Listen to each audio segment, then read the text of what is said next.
Everyone hits a bump in the road. What do you do with it? Be inspired as we explore the ways people experience, navigate, and manage the ups and downs and twists and turns in this road trip called life. Welcome to another episode of Bump in the Road.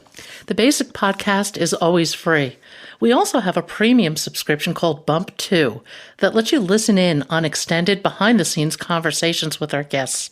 Check it out at www.bumpintheroad.us. Charlie Hedges is a fascinating person on so many levels. Today, we start our conversation with a project near and dear to his heart, Wells of Life, an NGO that has brought clean water to over 1 million Ugandans. And from there, the conversation takes many directions. We talk about happiness and gratitude in Uganda versus the West. We talk about service and solitude. Most of all, we talk about what creates a life of meaning. Please welcome Charlie Hedges to Bump in the Road. Charlie, welcome to Bump in the Road. If you would, tell us a little bit about Wells of Life.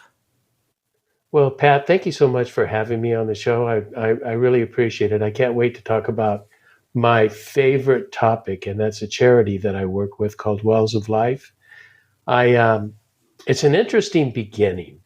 I have a podcast as well, and I had the CEO of Wells of Life. I had no idea what Wells of Life was. I had the CEO on the show, and when he told me what they were doing, drilling water wells in rural, very, very rural Uganda. And when I say rural, I mean rural. We are, we can drive as far as off the tarmac. We can drive as far as an hour and a half on dirt roads, potholed ruts in the road, so we can access the remotest areas of Uganda and we drill water wells 100 to 300 feet deep and provide water to villages that have about 1,000 people. And when I had Nick Jordan is the founder's name, and when I had Nick on the show, I was so interested in the show that I ended up purchasing 3 water wells in April. I had him on the show in March. I donated 3 water wells in April. August, I went to Uganda on a donor trip. October, I was invited to be vice president of the board. And the next thing I know is I'm vice president of operations in Uganda. And we do so much incredible work, Pat. We have now provided water in 11 years. We provided water to more than 1 million people in Uganda. And access to clean water, clean water is the first step of getting out of poverty. And it is the cause of diarrhea, dysentery, typhoid. I used to go into villages before we had a well, and I would ask them, and there would be, 100 people, 50 people, and I would ask them to raise their hand if they've had stomach sickness, and 90% of the people would raise their hand because the water is so dirty. They fetch water from groundwater that is very dirty, so dirty you wouldn't put your hand into it. And most of the people, 90% of the people would raise their hand. After we put a clean water well, I go back and ask the same question, and no one raised their hand. That clean water is the answer to diarrhea, which 1 in 5 children under 5 will die because of lack of access to clean water. That's gone away. That's erased. The quality of life has changed. Their health is just, it's just amazing. I just returned yesterday from a trip to Uganda, so I'm a little bit jet lagged. Do you have, why was Uganda originally chosen?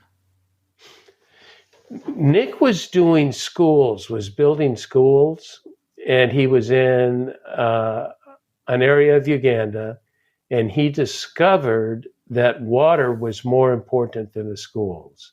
And he just started a little mom and pop operation, and the next thing you know is it just grew. And about 2017, it was growing modestly, and we had about 200 wells.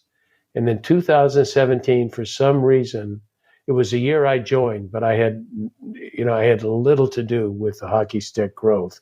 But we hockey sticked, and we started producing 75 wells a year, 100 wells a year. We are now producing 250 wells a year, and it's just the lifestyle.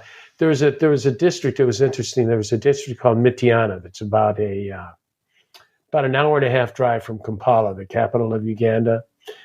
And we have done so many wells there. I talked to the chairman of the district. It's kind of like a governor sort of role, and he said everybody in my district knows who Wells of Life is. Everybody knows what you do and what you're all about, and we guarantee. One of the things we do is there's a lot of drillers that we call drill and run. They will drill, and it's a piece of machinery. It's a mechanical pump that they will drill, and then they will go somewhere, and within 2 years, parts break, and the well then becomes non-functional. So it was like a 2-year process. We guarantee the well for 20 years, that we have a maintenance program built into our process, that we maintain and repair wells on a regular basis. If a part breaks, something goes out, our wells are non-functional for no more than 1 week. That's incredible. Now, does each well have like a single point where the water's accessed? Yes. We do hand pumps, and hand pumps are used in very remote areas. So it's not like a water system where there's water pipes and they're going into the houses. There is a central well. They have been, and really what this is this has so much impact on women and girls, because women and girls are what they call fetch water. They fetch water from dirty water sources in 5-gallon, they're called jerry cans. They're 40 pounds that they would carry for 4 to 5 miles. And we have now, when we put a well in, our goal is a 30-minute round trip. And what that does is that puts girls back in school, women back in, because women do the work of gardening, and they take care of the food provision. Well, and it would revolutionize cooking. I mean, it would revolutionize every aspect of life. Every aspect of life. Absolutely. That's incredibly cool. It is very cool. I feel such an affinity, such a kinship with the people in Uganda. I've been maybe since 2017, close to a dozen times. I go to two to 3 times a year. Obviously, I didn't go during the COVID years. But this last trip was a 2-week trip, and we just, I get to visit sites, well sites, and they get entire, I wish I could show you videos. They get entire communities together. They are so grateful. That's one of the things I want to talk about, is the happiness and gratitude among the extreme poor. And they are so grateful. They are so happy. They sing, they dance, they have programs that they put on, all thanking us for the wells. Talk a little bit about the happiness and gratitude you find in this sort of society. It's really interesting, Pat. Here they are. They have dirt floors, no running water, no electricity, no toilets, and they have, when I say ragtag, I mean ragtag, clothes that are ripped or old clothes that they have purchased. And yet there is a community aspect that makes for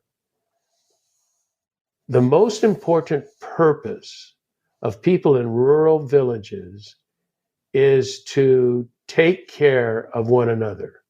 They've never heard of Hillary Clinton.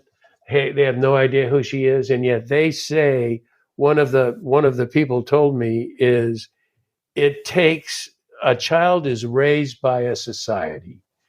And so children play together, eat together, share food together. And because poverty is so prominent, they know, misery loves company. They know what it's like to be miserable. They know what it's like not to have not to have food, and if families do not have food for whatever reason, they will supply the communities. They make $2 a day, and the communities will give other people food. So they're all together. A child is raised in a very community-oriented environment, and that creates a sense of community spirit. That this is what they talk about, how happy they are and grateful they are, and they talk about as people get richer in Uganda, and especially in the United States, how isolated we are. They talk about isolation, TV, social media, kids staying in the house. We have no community. We're all by ourselves. We're all alone. And what are we looking at? We're looking at drug abuse, suicide, massive depression of youth. They just do not have that. And everybody I meet in Uganda is a happy and grateful person. It's amazing. It's just shocking. Well, they're not absorbed by these external, what I call baubles du jour, whatever the newest, latest, hottest thing is that everybody chases. And it's ultimately such an empty chase. And I think being a lot more connected to nature, being connected to each other, it offers much more satisfaction in life. Oh, I agree, and it's the way life has been lived historically throughout humanity, throughout the history of humanity. It has been very community oriented. We are, in the agrarian society, it's very community, and even in Uganda, in the slums in the city, there's community in the slums that they are taking care of each other. That's their number one role. And it just provides so much more satisfaction and so much more purpose in their life than just taking care of me and buying my new BMW and my nice house. And it just is unfulfilling because it's a black hole. The ego needs we have in richer countries are a black hole for dissatisfaction. Absolutely. Things will never satisfy whatever it is that you hunger for. The only place you'll ever find that sort of satisfaction is within. It's within, but it's also not, it's within as it relates to community. Community is very essential. Families stay together, live together, support one another. And the family next door to you, you are supporting that family. It's a whole different identity. It is so unique for us in the US because we don't even have extended families that live together. Children grow up and move out of state, out of town. Families are left isolated and not attached to any kind of community whatsoever. Oh, I think that's very true. I think we've moved into a cult of personality, if you will. And I wonder, how did we move from community to this individualistic, personality oriented identity? Well, I have an idea on that, but I have no data. This is like anecdotal data. I can't uh, read any statistics on it. But I think it is the downside of the American dream. I'm a big advocate of the American dream. I'm a big advocate of that you can. That's why it's the most popular country in the world to immigrate to, because you can go from not having anything to having a lot. And the problem is it all becomes me centered. It's all about my ego and my needs. And on one hand, that is good that I get to advance. But on the other hand, it becomes very isolated, very self-centered, and very focused on just myself. And in that process of our American dream, we have lost community. Yeah, I think the American dream, which is a very materialistic construct, Yes. forces us to always be comparing, acquiring, and there's no end to that process. And as you say, the downside of the American dream is that we get so caught up with it that we absolutely, in my opinion, lose touch with our inner selves, with our souls. I think that we've become a fairly soulless society, frankly. Oh, that's a great way to put it, Pat. I love that. A soulless society. I have called, in my religious tradition is the late medieval Christian mystics, and it's all about they call it the annihilation of the ego.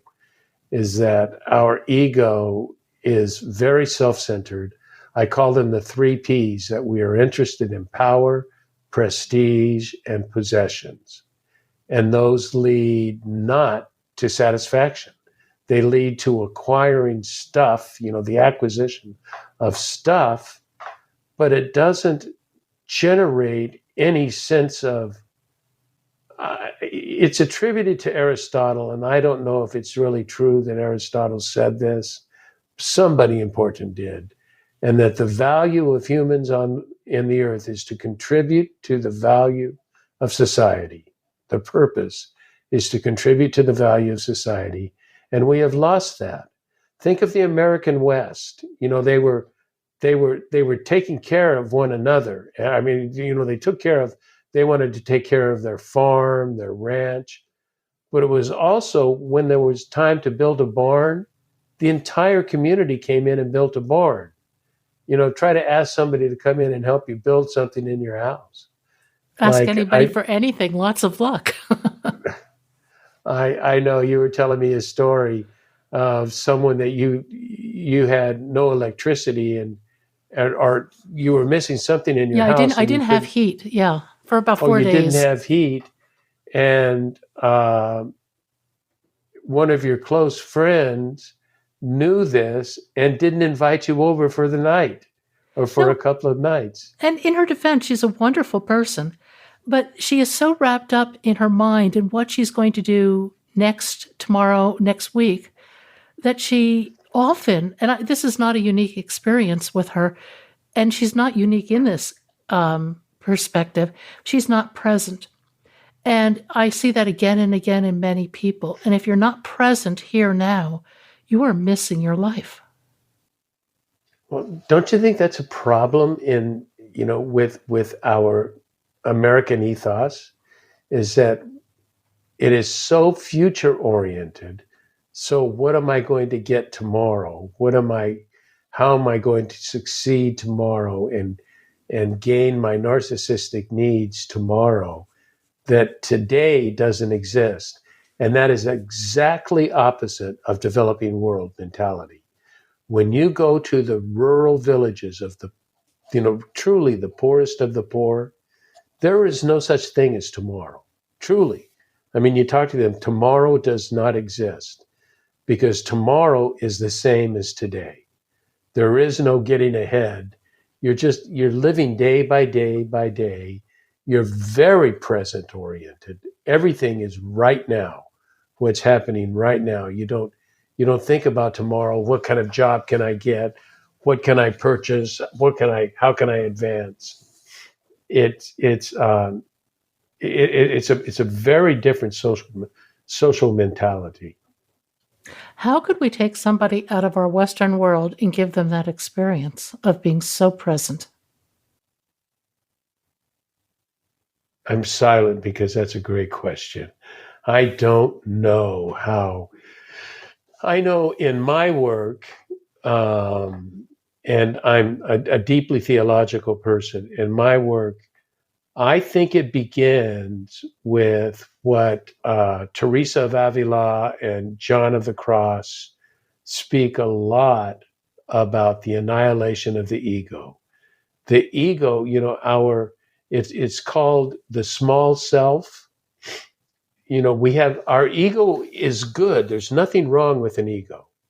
An ego is what we stand on, that gives us strength, gives us support, gives us confidence. But when that ego turns narcissistic and it turns all about me, that part has to be annihilated. That has to be left. And we have to think of, again, in our tradition, we're thinking of the divine, but the divine always, always, always must lead into service of others. That is our function, is to serve other people. And that's not the ethos we have. And so I think it begins with a healthy evaluation of ourself and our proclivities, our personal needs, and how do we serve others. I'm very service oriented. Matter of fact, every job I've had, I'm 73, and I've had probably 7 different careers, and every one of them are service. No matter what I was doing, even when I was an executive coach, working with CEOs of very high net worth companies, even it was all about serving them. How can I help them be better? It took me longer in life to learn that lesson, and I think it's a really important one.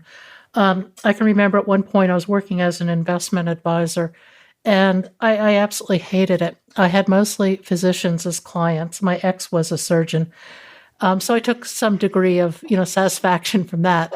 But everybody who walked in the door, I saw them as X number of dollars this year, next year, the year after. I really lacked the capacity at that point in my life to see the greater human component. And could I have seen that? And could I have changed my perspective to one of service, of helping? My goodness, my life would have taken a very different path, but I wasn't at that point of evolution yet. I was still wrapped up in a lot of anger. And there's a great quote from Buddhism. Let's see if I can get this right. You will not be punished for your